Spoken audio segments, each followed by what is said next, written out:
WCLN 1170 Radio and Cable Channel 16 are pleased to present We Should Know, hosted by J.W. Simmons, an upbeat, informative look at people, places, and issues facing our community. This education-based analysis of issues will remain positive and informative as we consider closely what we should know. Ladies and gentlemen, welcome back. We Should Know is on there. I want to thank you for being with us today. We're coming to you from Star TV, and it's Channel 16 and 316. Also, we're simulcast on WCLN Radio. We're talking about something today that's of interest to a lot of folks. Had a lot of people to mention to me. We need to talk more about that. Got two folks that are apparently in a position in state government that looks at a lot of issues, and one of those happens to be our subject today, which is cryptocurrency. I'll start with John Maron. John, thank you for coming back. This is your second time down to talk with us and coming down. I want to kind of remind people who you are. You're director of the Investigator Education Program with the Securities Division of the North Carolina Department of Secretary of State. You've done a lot of things involved with a team that's conducted over 1,600 different investigatory education events in all 100 counties in North Carolina, helping over 117,000 people recognize and avoid falling victim to fraudulent fraudulent investment schemes. And I think the number that strikes me with that is that's probably a small fraction of the kinds of things that people fall victim to every day that we don't know about. That's exactly right. Thank you for being with us. And I want to kind of segue over to Shawn Pruett. Shawn, you're a special agent in charge. When I hear that, my mind goes to the SBI, but you also work with the Secretary of State. Yes. You've got a background in law enforcement. You're a special agent in charge of investigation, the forensics group with the North Carolina Department of Secretary of State. Crimes involving the use of cryptocurrency, and large-scale economic crimes such as securities fraud, corporate identity theft, criminal enterprises involved in individual properties crimes. You got a Bachelor of Arts degree in chemistry, a Bachelor of Science degree in cyber investigation, computer forensics, a master's degree in multimedia forensics. If I had to say, if I wanted to credential the folks to talk about the subject today, I'm not saying I picked you, but I found you somewhere. And John, you helped me segue to Shawn. You guys have done already a lot of work in helping the average citizen in North Carolina, and I'm going to use this phrase, not be duped. And I'll start with you, John. Are we in a whole nother world now with trying to ensure and prevent these kinds of crimes, particularly with what we're seeing happening on the internet, with the expectation of the large effort that is going to be expanded by Russia? Well, I think you're right. I think we are in a new era. In some ways, though, there's nothing new under the sun. A lot of the types of scams that we see involving digital assets and all sort of are very similar to ones that we've seen, throughout history. It has changed. Certainly, the scammers have access to much larger groups of people via the internet. The internet just makes that much easier to do. And so in some ways it is the wild, wild west with these new digital assets that have come along. It's the bright, shiny object at the moment. And it does fill us with a lot of concern because people can lose lots of money very quickly if they don't fully understand what it is that they're getting into. Shawn, I'm going to segue to you because this seems like something as we start drilling a little bit deeper here is, can you give us an understanding of what cryptocurrency is? Just the basics. I mean, a lot of us have heard about it, and there's probably a number of our viewers that may be invested in this thing called cryptocurrency. Right. Start us out with an understanding of what's going on there. Well, the basic explanation of cryptocurrency that you often hear is that it is a distributed ledger out there on the internet that provides some anonymity in order for people to trade value on the internet through digital assets without them having to give up exactly who they are, without them having to involve a third party such as a bank or a credit card company or something of that nature. And that's the general definition that you usually receive. If you can think of it at a more basic level, though, cryptocurrency is based on what are called blockchains or blockchain technology, which I think, as John alluded to earlier, may in fact, well, it's not may in fact, they actually are, I'm sure, tuned to being used in the future for multiple different applications. The blockchain itself is really if you can think of it as a large database that is on the internet that's being shared by many, many different people. And what it does is it has the ability to record transactions. And then the important part, and where the blockchain technology comes from, is it uses cryptographic hashes or algorithms in such a way that one block is mathematically evaluated by the system. And when it does that mathematical evaluation, part of that block goes into the next block. And in that way, the algorithms, the math, lock the blocks together in such a way that you cannot change the new block once it's in a block and been mined. You cannot change anything previously. So it keeps a record that everyone can see in the distributed sense. And I can get more involved in that in a few moments. In general, this is something that everyone can see out there on the internet. Everyone, that is, who's using the whatever specific blockchain technology we're talking about. They're using the blockchain or the database, as I called it a few minutes ago. That is what everyone who has what is called a full node can see this database. So they can see the history of all the transactions in the past, all the way back to the original transaction that were in what is referred to as the Genesis block. They can see every transaction that's occurred since then, including their own transactions if they have the wallet. So this whole thing was started in a general sense by not necessarily a group, but a larger group, a community across the world who was more interested in, who are more of the, what I would consider techno-libertarians. So they decided that they wanted a currency where there was no third party involved, so that it could be direct from myself to JW or to John without there being any other third parties involved. But at the same time, when we did this, and we're talking about somebody, you're in a transaction with somebody else out there on the internet. So you don't always know who that other person is. And so there's not a level of trust there between the two of you. You're anonymous to each other in many, many cases. In the past, our banks provided that point of trust that we needed in order to make these transactions. On the internet, with an anonymous person on the other end, you don't have that sense of trust because you don't know who they are. And of course, we know there are multiple crimes committed on the internet on a daily basis, unfortunately. But with the blockchain, with it being something that everyone who's using it can see what is going on, with it being locked down in a mathematical, irrefutable, unchangeable format, that kind of brings not necessarily the trust in the person on the other side, but it brings the trust back in the form of everything I just said about the blockchain being irrefutable. Total clarity kind of thing. Total clarity, exactly.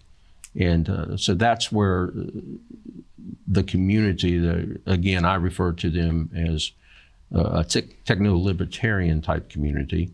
That's kind of the emphasis that they had when they were looking into all this. And then I'm not positive about the date, but I'm thinking it was around 2009 where a person allegedly by the name, or probably a pseudonym, Satoshi Nakamoto, put out a research paper, or I guess you would call it a white paper, that described how such a system could work. From there, the software was built off of that, and the first cryptocurrency, and still the biggest cryptocurrency, Bitcoin, was born at that time. And I think the thing that strikes me is that I'm in my simple thinking here, I'm thinking that, historically, in centuries or decades ago, folks would go to a grocery store and they could swap eggs, for example, for other things in a grocery store. And it was just, here's this and I'll get that. It sounds like it's taken a piece of that out of history and said, okay, now we can do it modern time, and we're going to keep everybody else out, and it's just between us, and we're doing this. And then the blockchain itself builds that and grows it from within that particular company. So are there multiple companies that represent cryptocurrency? Yeah, I think yes. I mean, the thing about cryptocurrency is that anybody with a little bit of technological experience can make a currency. So, and so there are thousands, literally thousands of these digital assets that appear, every day, even, or new ones every day. And so their value really depends on what you and I agree the value is.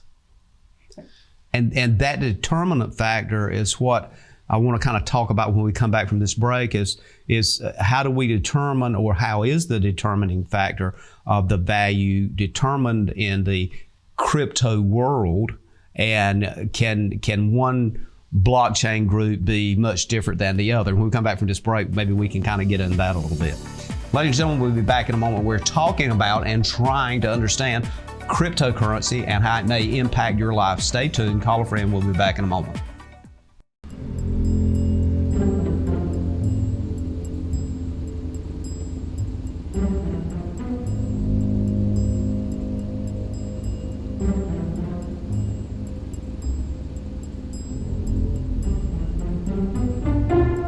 Let's get out of here. Protect what matters most in your life with security from Star Communications. Ladies and gentlemen, welcome back. We Should Know is on there. I want to thank you for being with us today. My name is J.W. Simmons. I'm your host. We're talking about cryptocurrency. We're talking with two folks from the Secretary of State's office, John Maron and Shawn Pruett. John, you've been here before. You're doing a lot of education throughout the state, head up that Department of Education. Shawn, you've been in law enforcement for quite some years, and with the Secretary of State, you're a special agent in charge of investigation of some pretty big fraud cases on the state level. Before we went on air, you've done a lot of actual hands-on kind of work in investigation. Segueing that into cryptocurrency and what we talked about in the first segment about some of the things and how cryptocurrency developed. It seems to me, to clarify for me, that this is a world of transfer of financial assets that leaves third party out of it, which clearly is excluding banks, is excluding traditional kinds of standards that would exist. So part of that is, to get into that world, you have to use a standard currency form to buy in. Is that correct? Yes, sir. So explain how that works. So if you're interested in, if you're new to, say you're brand new to cryptocurrency, you're interested in getting a cryptocurrency, and we will say Bitcoin, it's the biggest one out there. What you would do is take your fiat money or your regular cash money, United States currency, and go to what are known as crypto exchanges. These exchanges are the places that will exchange your fiat money for whichever one of the cryptocurrencies that you are trying to obtain. Now, and this is a place where a lot of people who are new to this need to become very attuned to what they're doing at this point. There are exchanges throughout the world. Some of these exchanges are in countries that don't necessarily cooperate with us on certain levels when it comes to criminal actions or financial actions. So as a United States citizen, you probably want to stay away from exchanges in those places. Furthermore, as a United States citizen, if you are purchasing cryptocurrencies, in order to protect yourself the most, you're going to want to focus a little bit focus on the particular exchange that you may be thinking about. Do some research on that exchange. Make sure that they are trying to comply with the U.S. government regulatory facilities that are being put in place for these things, that they are, in fact, interested in using anti-money laundering and know your customer type schemes within the exchange. In this way, you can build some trust within those exchanges. And there are a few exchanges in the United States at this point that are trying to do just that, complying with the various mandates or regulatory requirements that are coming down from the federal government. But once you're in an exchange, and one of the biggest exchanges right now is Coinbase. Mm-hmm. So let's say I take $50, I put it into a Coinbase account, and then Coinbase issues me $50 worth of Bitcoin. All right. Now, there are several different things I can do with that Bitcoin at that point. I can then take the Bitcoin and immediately spend it out there on the blockchain that we were discussing earlier. I can keep it at Coinbase or at whichever exchange I'm at. I can keep it there and hold it, being held in a sort of an account, very similar to a bank account, only it's holding a cryptocurrency. Or I can keep it myself on my own computer system, on a hardware type wallet, such as that looks very much like a USB drive. If we wanted to, I can print it down to paper format so that we could use that even to make transactions. And I know this gets kind of confusing for people because I'm talking about money or some sort of a value. And here I've just said it can be held in their account, it can be held electronically, it can be held on paper. The thing to remember is that when you're dealing with a crypto asset or a cryptocurrency, you often hear the term coin. The thing to remember is you're never in real possession of a coin or anything else other than a key, a private key. Mm-hmm. Private keys, it's called private key and public key encryption. And through the private key and public key encryption, you're able to put one key, the public key, out there to the greater community or out there on the internet, and people can see your public key. They can then transfer things to your public key or make a transfer of value to your public key, which is in the crypto space would be considered one of your address, your cryptocurrency address. So people can pay to your cryptocurrency address, per se, but when they're paying to your cryptocurrency address, they're not really sending you anything as the owner of that original $50. What they're doing is paying to the cryptocurrency address is changing the blockchain. It's keeping and recording that transaction in that blockchain, which again is viewed and held by everybody on the internet who has the proper nodes, who is using cryptocurrencies. So the real transaction is really just an entry on the blockchain, on that ledger that's out there on the internet. The difference is that when you have your own wallet, you keep the private keys to the private key that is associated with that public key out there. So that private key allows you, again, through some pretty complicated algorithms, allows you to be the only one who can then make the changes on the ledger, on the blockchain, that are associated with that public key that you had out there. So the private key the way I'm understanding this, John, is the private key then becomes like if it were your personal wallet in your pocket.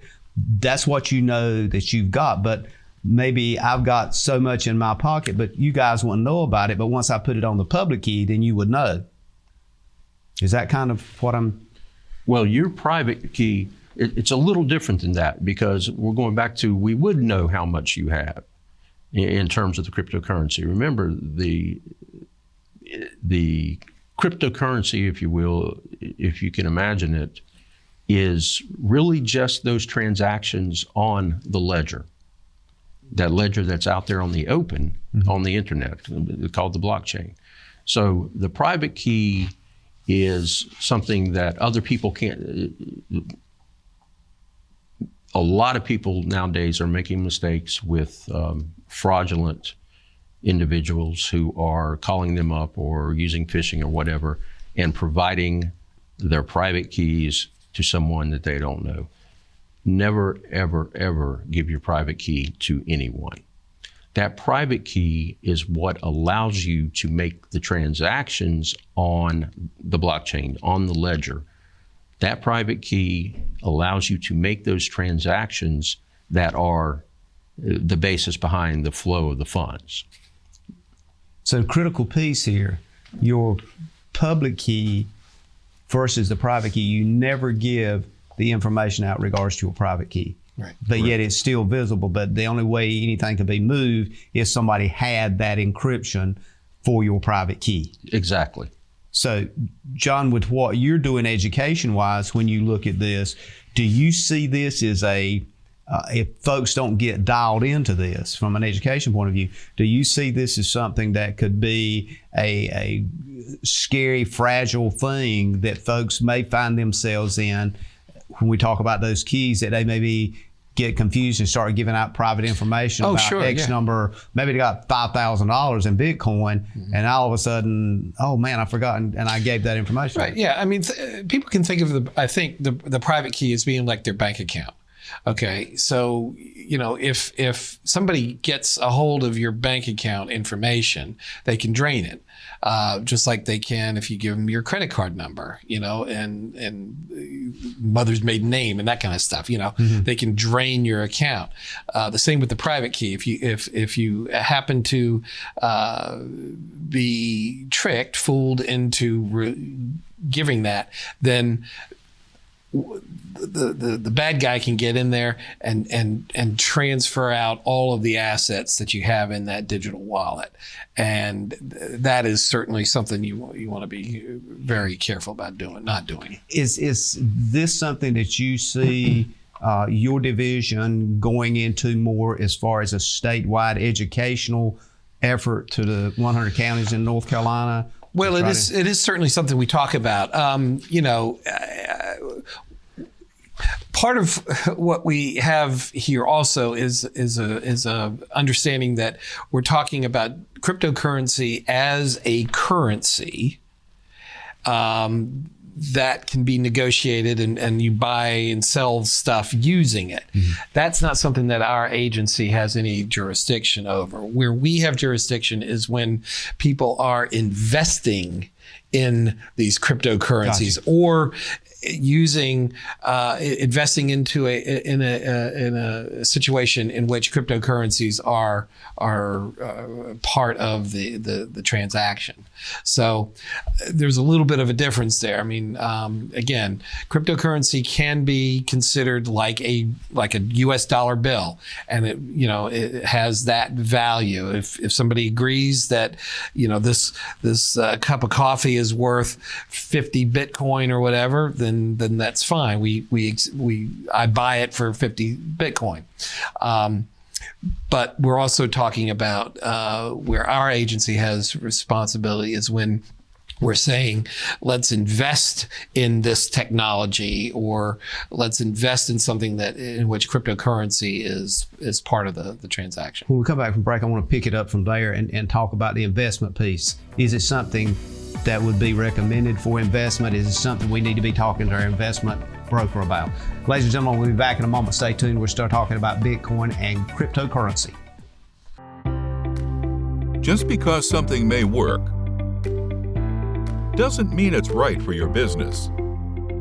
Let Star Communications' knowledgeable consultants help you customize a hosted voice system that's right for you.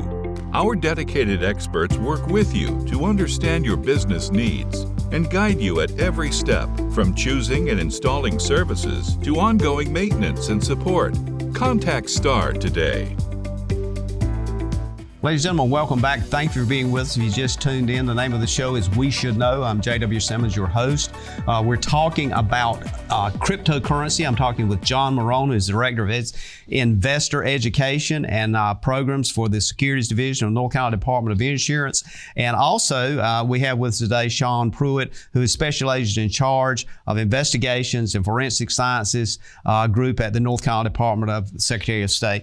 We're talking about cryptocurrency, and the more we get into this, it struck me as we were talking on break, and I've said this to other guests I've had on different subjects, but clearly on this subject, Shawn, in your explanations, it seems that you almost need a semester credit course at NC State or Harvard or somewhere to even get to where you feel comfortable, at least from a somewhat, should I say, senior guy point of view. I'm kind of one of these people, I want to feel what that looks like. I want to kind of get a tangible thing. A lot of people out here listening to the show are still having maybe issues with debit cards.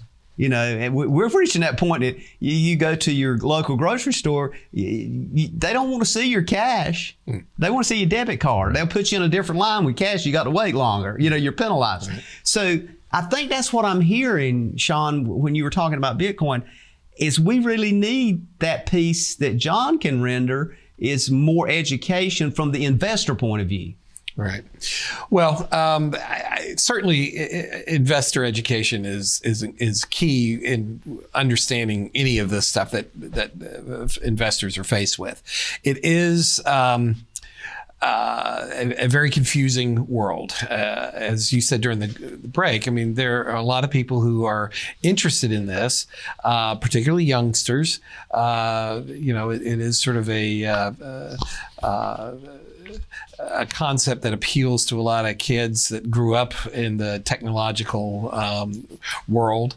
But the thing to remember about all investing is to make sure you understand what it is that you're getting into. Okay. Generally speaking, anybody that wants to sell an investment has to be registered with either the Secretary of State's office or the Federal Securities and Exchange Commission. Mm-hmm. Likewise, generally speaking, the actual investment, the thing that you are investing in, has to be registered with either the state or the feds as well. Okay, so what Secretary Elaine Marshall always says at all the events that I'm with her at, what I always say at the events that I do, is before you make an investment, take 5 minutes, call our office at the Secretary of State's office to check to see if the person is registered, if the investment is registered. That's the single best thing that any of us can do to minimize our chances of getting defrauded, is to check to see if the person is registered, if the investment product is registered. There are some exceptions to the registration, but generally speaking, the law says the person that promoting the investment has to be registered and the investment has to be registered. Shawn, based on what John just spoke to, one of the things that strikes me is something I read that indicated that one of the original successes of Bitcoin was this non-regulatory piece, that Bitcoin itself in the market did not have the, quote, government regulation on it. So therefore, simple things like sales taxes and all those other things was excluded from the activities with that. Is that part of what's been very intriguing with Bitcoin from an investigation point of view? I think so in the early stages of all this, especially back to the origins within the very technologically savvy and libertarian-minded people who came up with this idea. I'm certain that was a big part of the way that they were thinking. If I can back up for just a second to what John was talking about with the investments, again, the first thing is to always know what you're investing in and understand it in any investment sense. But particularly, obviously, Bitcoin can be intimidating. It's very technical. And I say Bitcoin, I mean cryptocurrencies in general. There's something that you need to really understand before you start investing in them. And I say that because the biggest criminal charges that we have seen, or even administrative actions that we've had to take against fraudulent activity going on out there associated with cryptocurrencies, have been people who were told, at least, that they were investing in something. They were either investing in cryptocurrency in itself, or that there are people out there claiming that we have a great special program that's guaranteed to make you money because we can trade these cryptocurrencies better than anyone else. So come invest in our trading program, or taking in the so-called mining operations that you hear out there. They're saying that, hey, come invest in my mining operation because I'm going to mine, a tremendous amount of Bitcoin over the next the year, and that's going to make us a lot of money. When in a lot of these cases, that is just smoke and mirrors, and these people never had that trading program. They never had the mining operation that they sold to the investors, and they ended up walking away with tens of thousands, millions, tens of millions, and even hundreds of millions of dollars in these scams. So yes, if you want to invest in cryptocurrencies, you do need to take some time to understand what a cryptocurrency is, understand which specific coin or which specific cryptocurrency you're dealing with, and then on top of that, understand the program that someone is trying to offer you, if they're offering you some sort of an investment program. And I will say that the majority of the investment programs, I can't speak to all of them, obviously, but if I go onto the internet today, a large majority of the investment programs out there that are offering some sort of investment in cryptocurrencies are illegal from a regulatory perspective at best, and downright fraudulent, lying, cheating, and stealing at worst. The more we talk about this, the more it seems like that we're in the Wild West stage of cryptocurrency, that it's kind of like anything goes. Right. So is there, and John, you mentioned earlier while we're on break, it was that there had been a federal thing where in 90 days the federal government's got to come in somehow and start some sense of regulation on it. Just yesterday, on the 9th of March, President Biden issued an executive order directing various elements of his cabinet government to start looking at the federal government response to cryptocurrencies. I think it's driven largely by consumer demand. People are in wanting to get into this space.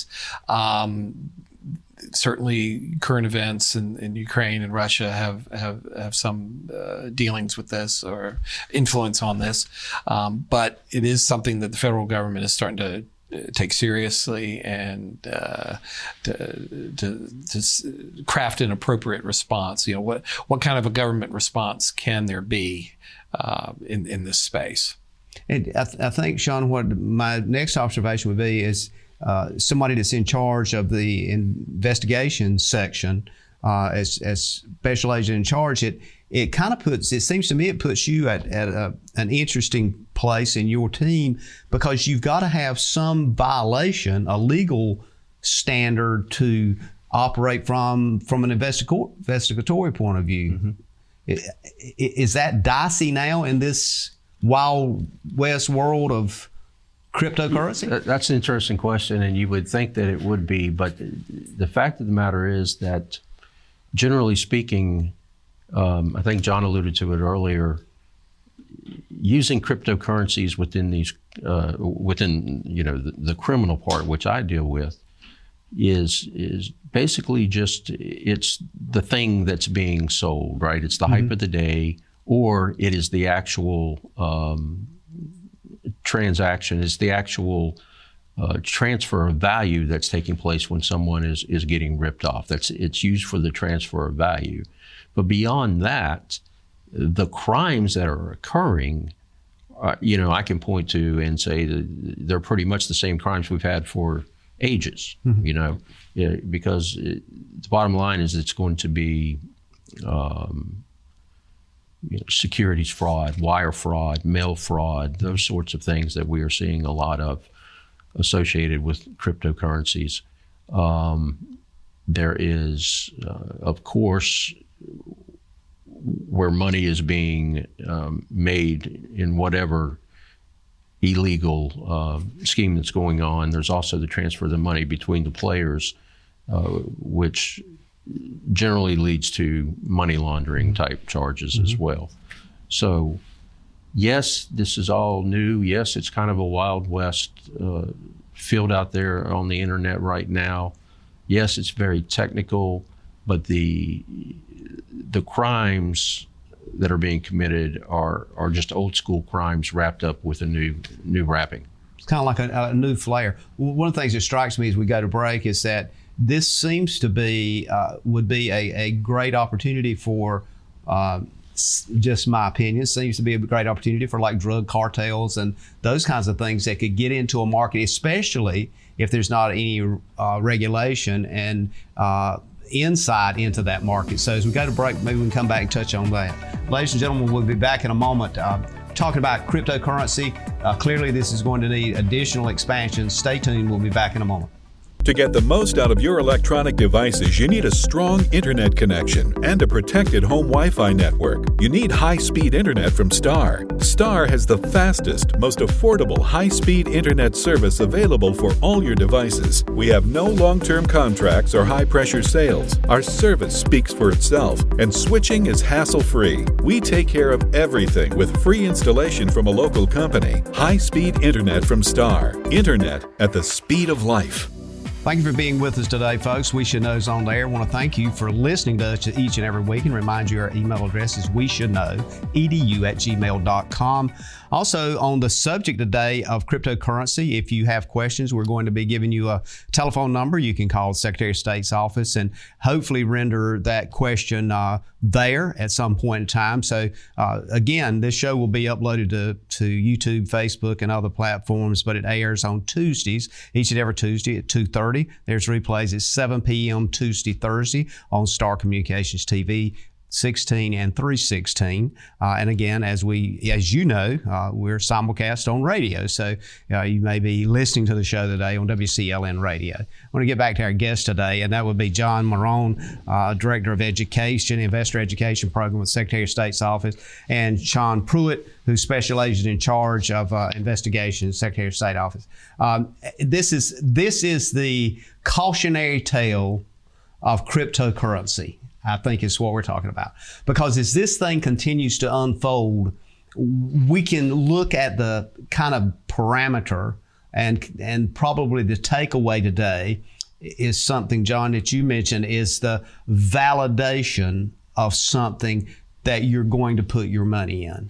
And it may work for people, and apparently has worked for thousands of people.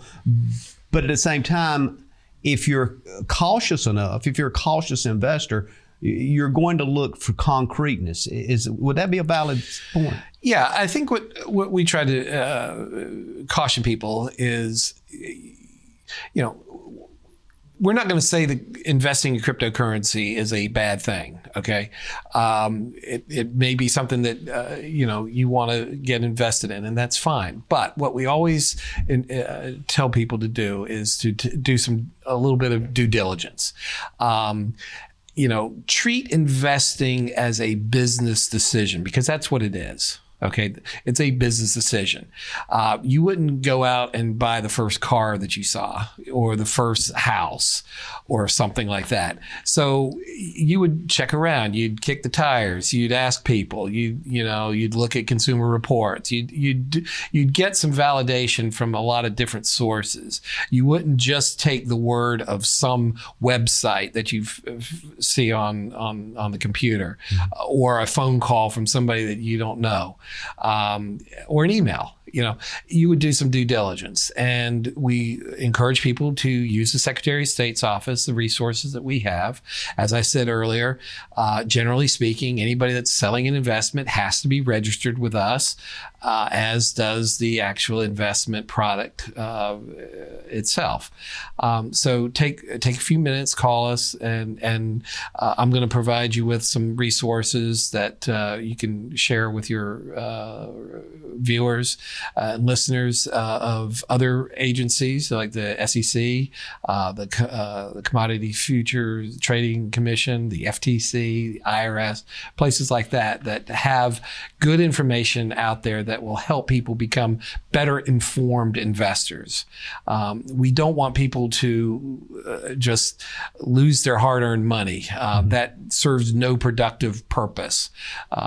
We want people to invest. We want people to invest wisely and make informed decisions.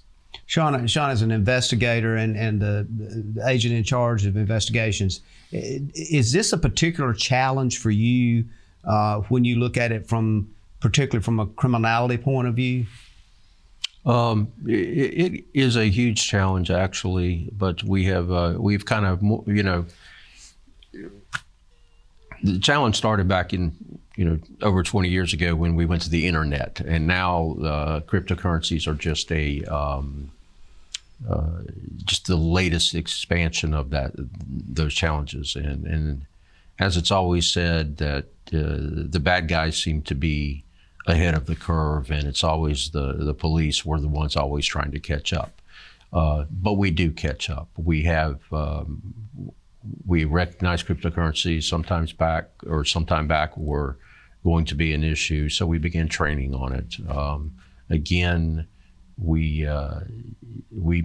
it may cause us to use some different techniques in investigation, some different methods, some different protocols, but at the same time, we're still investigating the same old kinds of crimes, just with that new twist. Mm-hmm. So in a way, yes, it's a brand new challenge. In other ways, it's the same old thing. It's kind of the same cloak and dagger.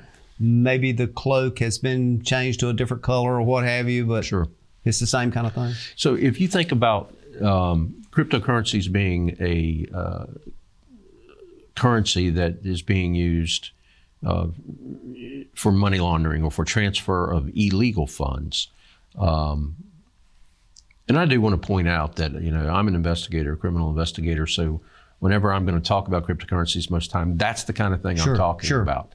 I don't want anyone to think that I'm saying that cryptocurrencies are only good for that. I actually believe cryptocurrencies are going to be around for a while. Mm-hmm. Blockchain is definitely a technology that's going to be with us. But from what I do on a daily basis, I look at the bad side of the things, right? So that's the kind of thing that I'm going to talk to. If you look at cryptocurrencies and how it's being used today between bad guys, either the stolen money or fraud or as money laundering for other type of sources, we can look back 10 years and see a lot of the same types of crimes were being committed, but they were using the prepaid credit cards that was the transfer that they wanted back then, Mm-hmm, mm-hmm. Big thing is the ransomware on computers gets paid mostly through cryptocurrency now. They use the prepaid cards. 10 years ago, it was the prepaid cards that they wanted you to use to pay the ransom to them. 10 years before that, they even had you call up a telephone number that charged, $2,000 a minute or something like that. That's how they got their ransom paid. Mm-hmm. So, we're seeing the same types of crimes. We're just seeing those crimes morph. And particularly the thing that's being morphed is how they want the transfer of money. Same crimes, just different ways to transfer the money. So theft is theft. Exactly. Wrong is wrong, and it's just cloaked in this new technology. But again, in not all of it, because some of it can be used in a positive way if the necessary regulations and clarity is there. Yeah. Right. Yeah. So the cryptocurrency is the latest, twist on how all this is done, and it can be done in a blink of an eye. Mm-hmm. That's the other thing people, forget, is that since it is on the internet, the stuff moves at the speed of light, and you can be fleeced, within seconds and not realize it. Just a quick observation. We got about 2 or 3 minutes left, but is one of the reasons that cryptocurrency also is gaining and has gained a lot of attention, as just you pointed out, Shawn, the numbers and the volume. This is a way that, and there are a lot of folks that would say, if I can keep the government out of my money, I can make more money, because when you look at the dollar you get, whatever wage or business you run, there's a certain amount that comes out in multiple taxes. Mm-hmm. I mean, we all agree to that. So it seems like Bitcoin saying, well, this, in the world that we're operating in, none of that don't have to happen. Mm-hmm. Because it's somewhat clandestine. But then when you look at it, you think, well, if I'm not getting but 60 cents out of my dollar and I go to Bitcoin, I'm gonna make a whole lot more money. Mm-hmm. I mean, I'm just throwing that as a hypothetical hypothesis. I don't know that there's any validation to what I just said. I'm just saying, I'm thinking, is that part of it? Yeah, I think it is. Shawn mentioned earlier that there's a libertarian element to the appeal behind cryptocurrency, and it does ease some of the friction, if you will, in the monetary system.